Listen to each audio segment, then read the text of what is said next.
Bienvenue sur Geek Architect.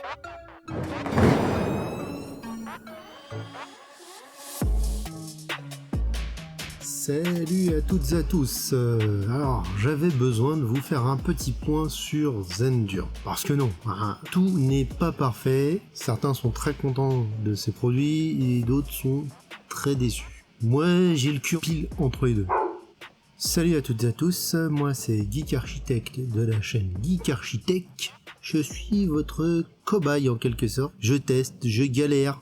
Je vous dis un petit peu tout ce que je ressens. J'ai pas d'expertise particulière. Bon, je suis pas le dernier des branques non plus. J'ai quand même quelques connaissances. Je suis pas non plus ignare, mais je cherche à être un utilisateur normal. Et dans le cas présent, un utilisateur normal qui a vécu 10 mois avec le matos Zendur. Il y en a qui ont vécu bien plus longtemps que moi. Ils ont plus d'expertise. En gros, je cherche un petit peu à être votre gars sûr. Le but de cette chaîne, que vous ayez confiance en moi. Petite précision d'ailleurs, dans la continuité de mes tests, je ne filme pas avec mon habituel et adoré Osmo Pocket 3. Je filme avec la Osmo 360. Une vidéo arrive bientôt dessus. J'ai beaucoup de choses à dire dessus. Elle est loin d'être parfaite. Je suis pas déçu, mais bon, allez, stop, on arrête. Moi, je suis pas là pour vous vendre quoi que ce soit. Moi, ce qui m'intéresse, je pense que ça se voit dans les vidéos, c'est tester, partager, être honnête avec vous. Je peux pas tout acheter, vous en conviendrez. J'ai cette Osmo 360, je l'ai acheté. Le premier Hyper 2000, je l'ai acheté, mais le deuxième, c'était une collaboration.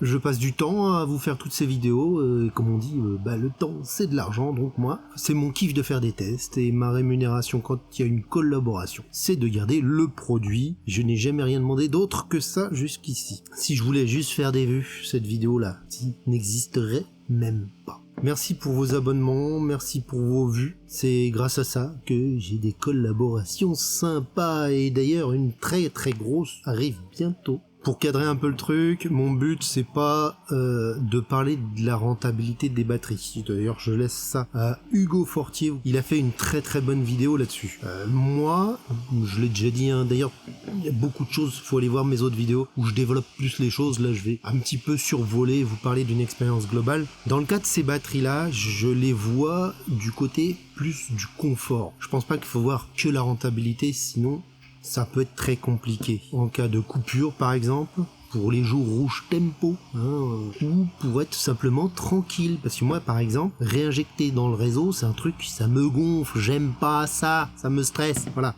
Pour mon confort, pour mon bien-être, ces batteries-là m'arrangent la vie. Un superbe complément de mes panneaux photovoltaïques. Évidemment, être rentable, c'est quand même un point important. Vous êtes obligé de vous poser la question. Mais bon, c'est des calculs très compliqués et c'est un pari sur l'avenir. Et c'est pas le but de cette vidéo. Je dis pas qu'on n'en parlera jamais. Allez voir la vidéo de Hugo.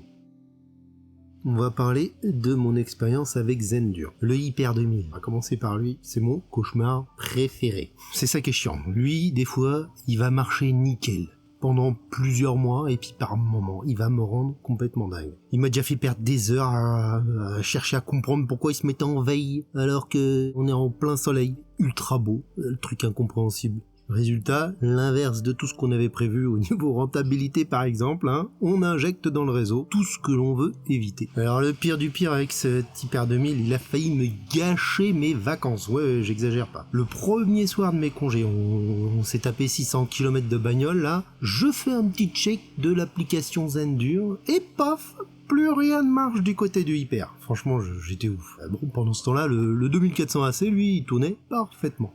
Le Hyper 2000, il était complètement aux abonnés absents. J'ai passé, je sais pas, une demi-journée à chercher un petit peu sur les forums. D'ailleurs, je crois que c'est les forums Facebook qui m'ont donné la solution. C'était de redémarrer la box. Alors, j'ai redémarré plusieurs fois la box pendant les congés, parce que plusieurs fois, le Hyper 2000 perdait la co. Vraiment parce qu'on rêve, pendant qu'on est en famille, tranquille, les pieds en éventail et très loin de chez soi. Je vous parle pas des déconnexions Wi-Fi, sans raison.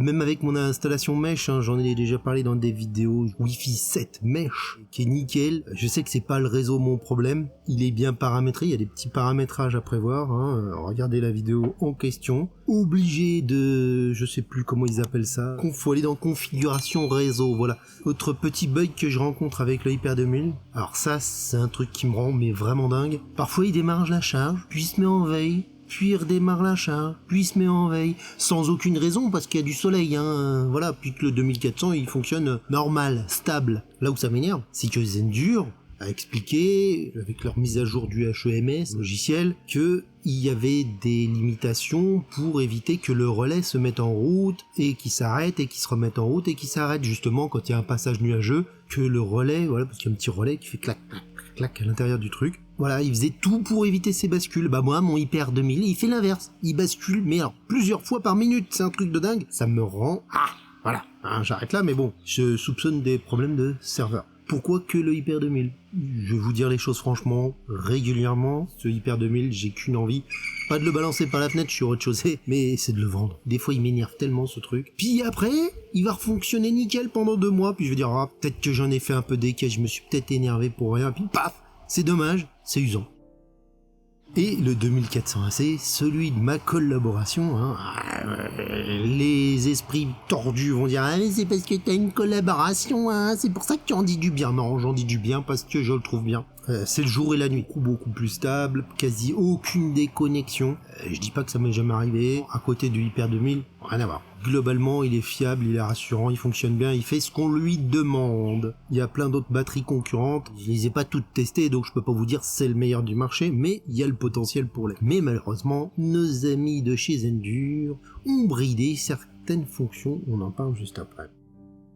On va parler maintenant de Zendur, la marque et un petit peu du logiciel. C'est une marque qui a du potentiel, mais du potentiel pour le moment gâché. Je les aime bien Zendur, vraiment. Je le dis parce que je le pense, je les apprécie, mais parfois purée, ils me gonflent. Alors, ils communiquent beaucoup, ça c'est sûr, ils font énormément de pubs. J'en ai profité parce que c'est une forme de publicité pour eux de faire des tests. Je vais pas me plaindre, c'est normal d'ailleurs de faire de la pub. Alors il y a certaines marques qui utilisent les utilisateurs pour faire de la publicité. Je pense à Tesla, jusqu'à récemment ne faisait strictement aucune pub, c'est les conducteurs de leur voiture qui en faisaient. Donc ce serait pas si con que Zendur s'inspire de ça, mais pour ça, il faudrait qu'ils investissent autant d'argent dans leur serveur que leur logiciel soit fiable. À ce moment-là, les gens seront ultra méga satisfaits. Alors, on va dire quand même que 95% du temps, je suis satisfait du Hyper 2000, mais il y a ces 5 petits pourcents qui te gâchent tout. Après, il y a le problème des fiches techniques. Le 2400 AC, par exemple, quand je l'ai reçu, il y a des trucs qui fonctionnaient et qui se sont mis à ne plus fonctionner après. Je pense à la charge hors réseau, ça m'a rendu dingue encore une fois. Il y avait la possibilité de charger le 2400 AC avec un onduleur, même quand il y avait une panne de courant, c'était absolument génial. Ça fonctionnait très bien, j'ai fait des petits shorts là-dessus, et maintenant ils disent que ça n'a jamais existé. Je comprends pas pourquoi. Il y a des concurrents qui proposent cette fonction-là, donc je capte pourquoi ils la mettent pas, puisque ça fonctionnait, il n'y a pas de raison que ça fonctionne plus. En parlant des fiches techniques, il y a des choses qui ont été modifiées en cours de route aussi, et ça, c'est très très désagréable pour les gens qui ont commandé. On leur donnait une puissance de charge et décharge, en fonction si tu mets un 2400 ou plusieurs 2400, petite vidéo où j'en parle, je vous laisse aller la voir, là le but c'est juste d'évoquer les soucis. Il s'avère que pour avoir la puissance maximum, il faut passer par un électricien. Alors, électricien qui est quasiment impossible à trouver en France, visiblement. Moi, la puissance qui m'est proposée me convient. J'ai pas besoin non plus de charger à 4000, 7000 watts, ou j'en sais rien. Au-delà de 2000 watts sur une seule prise, ça commence à être beaucoup. Ça me paraît pas déconnant qu'ils disent qu'il faut passer par un électricien, mais on le dit avant que les gens aient commandé.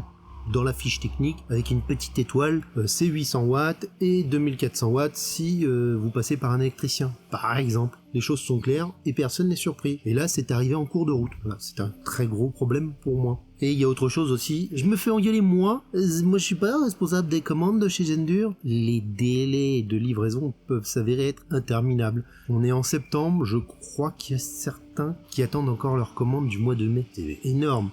Alors, ils ont toujours indiqué quand même des délais de livraison de plusieurs semaines, à ce point-là quand même pas. En attendant, l'argent est encaissé. J'ai l'impression que c'est plus ou moins en train de se régler et que les gens commencent à recevoir leur 2400 AC. Je croise les doigts pour eux.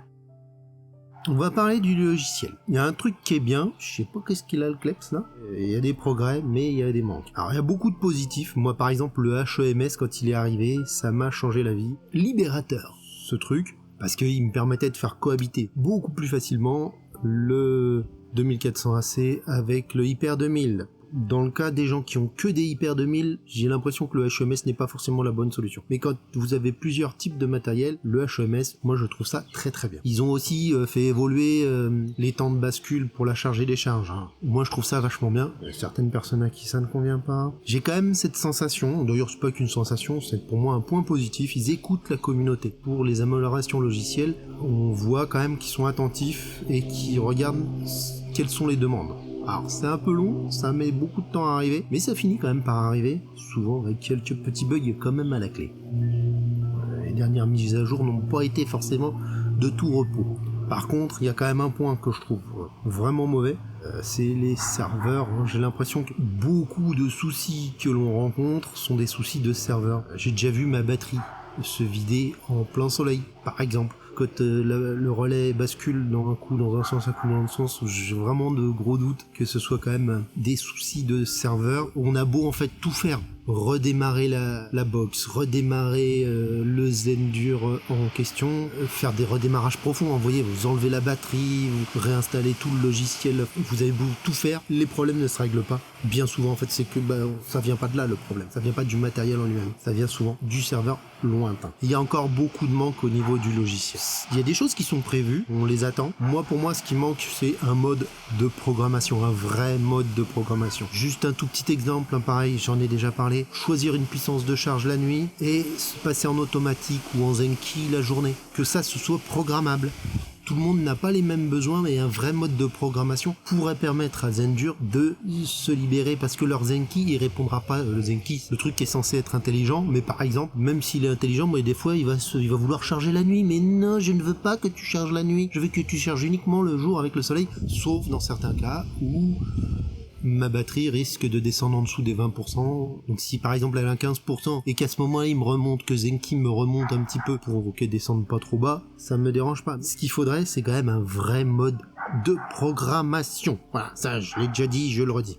Également, un mode, là ça va pas tarder à râler s'ils le mettent pas avant que le froid arrive, un mode qui fonctionne avec les jours rouges tempo. Zenki est censé le faire. Les jours rouges tempo, c'est un truc assez compliqué où vous avez des heures pleines, des heures creuses, et des jours bleus, et des jours blancs, et des jours rouges qui coûtent très cher. Quand les jours rouges coûtent très cher, on veut recharger la nuit exceptionnellement. Voilà. Et pour l'instant, Tempo n'est pas pris dans les possibilités d'abonnement. Ce serait génial, hein, ça il le faut, sinon ça va râler. Ou alors, si vous le faites pas, il faut un mode de programmation où on puisse facilement dire recharge cette nuit, parce que c'est un jour rouge. Si lui le sait pas, faut que nous on puisse se le dire. Voilà, vous avez compris l'idée. Il y a un autre truc qui me dérange un peu dans le HEMS là, du coup. Je trouve que la répartition de la charge n'est pas intelligente. Dans le cas où t'as deux batteries, c'est 50-50. Alors, dans le cas où t'as trois batteries, j'imagine que c'est 33%. Il se pose pas la question. Il y a un système qui a, je sais pas moi, 10 kWh, puis l'autre qu'on a 5, il va recharger les deux à la même vitesse. Bah non, il y en a un qu'il faudrait le recharger un petit peu plus vite, parce que l'autre il va arriver tout de suite taquet, l'autre il va pas être rempli, vous voyez. C'est un petit peu dommage. Faudrait que ce soit un peu plus intelligent de ce côté-là. J'ai une batterie de 3 kWh et une batterie de 4. La batterie de 4, elle se retrouve assez souvent moins chargée que la batterie de 3. C'est un peu dommage. Et le pire, alors là c'est vraiment le truc vraiment débile, quand mon Hyper 2000 part en cacahuète qui ne fonctionne plus, ou si l'autre appareil est débranché, ça continue quand même à 50-50. Dans sa tête, il est là, du coup, il divise par deux, et basta, rien à foutre. Tu te retrouves pendant des heures, comme ça, pendant que le truc est en bug, à injecter 400 watts, 800 watts pour rien dans le réseau. Ah, c'est tout à fait l'inverse de ce qu'on veut. Un des points aussi que je pense que beaucoup d'usagers attendent, putain il est chiant à aboyer ce chien. C'est des notifications, c'est quand même la base. Même pas d'alerte quand la batterie est pleine. On aimerait bien une alerte aussi quand il y a une calibration, parce que voilà, si la calibration veut se faire un jour rouge, donc très cher, on va payer une blinde. On veut pas qu'elle se fasse un jour rouge, voilà. Ce serait tout bête, mais c'est indispensable. Une notification quand le Wi-Fi saute, quand il y a un problème sur un des matériels. Attention, vous avez le Hyper 2000 qui ne répond plus. Mais déjà, au moins, ça me permettrait de pas tout le temps monitorer cet appareil. C'est dingue, quoi. C'est censé être prévu, hein. Ils ont dit qu'ils le feraient. On surveille, pour l'instant, il n'y a rien. Bon, vous avez compris le global du truc. On va passer à la conclusion et mes conseils. Est-ce que je vous conseille Zendur? Oui, mais pas tout. J'aime bien Zendur. C'est une marque que j'apprécie.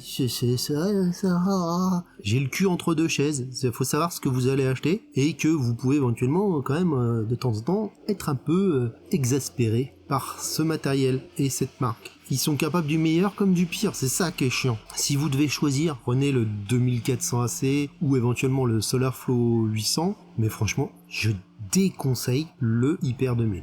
Trop de petites galères qui gâchent l'expérience utilisateur. Par contre, si vous pensez partir sur le 2400 AC, oui, je vous le recommande. Il est pas parfait, de toute façon, il n'y a rien qui est parfait. S'il y a des gens qui vous disent ça, c'est des menteurs. Un taille crayon peut être parfait, mais dans le cas de batteries comme ça, il y en a quasiment aucune qui le sera à mon avis. Pour revenir sur le 2400C, il est vraiment plus fiable et oui, je peux vous le conseiller, quasiment aucun reproche à faire sur ce 2400AC, à part ce que je vous ai déjà évoqué, par exemple, le fait de passer par un installateur, la prise en réseau qui ne fait plus du tout le boulot pour laquelle on aurait pu l'acheter. Mais sinon, je ne le regretterais pas si je l'avais acheté avec mes sous. Ça fait des mois et des mois que le réseau n'a pas sauté ou que qu'il n'a pas disparu de l'application Zendur. Il manque vraiment pas grand chose pour que ce soit vraiment au top. J'espère que Zendur va mettre plus de budget sur le logiciel, plus de budget sur les serveurs, essaye de mieux communiquer, que ce soit sur leur délai ou sur les fonctionnalités, voilà, ne pas chercher à cacher que faudra passer par un installateur.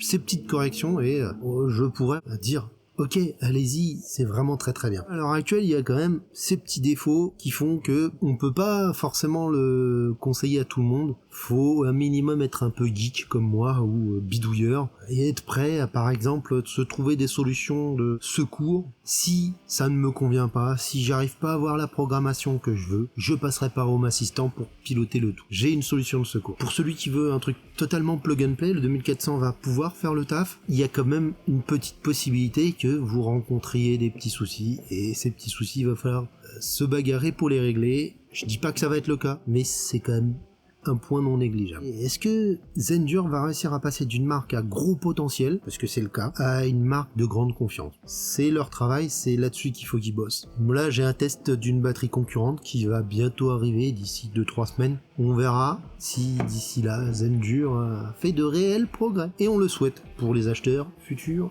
et pour les utilisateurs actuels. Je vous remercie à toutes et à tous d'avoir été jusqu'au bout. C'est grâce à vos abonnements que j'ai des super collaborations et que je peux tester des trucs de dingue. Pensez à vous abonner et à mettre le petit pouce qui me fait vraiment super plaisir. Partagez la vidéo, boostez-la aussi, ça fait beaucoup d'effet ce truc-là. Et je vous dis, ciao, bye bye les gens.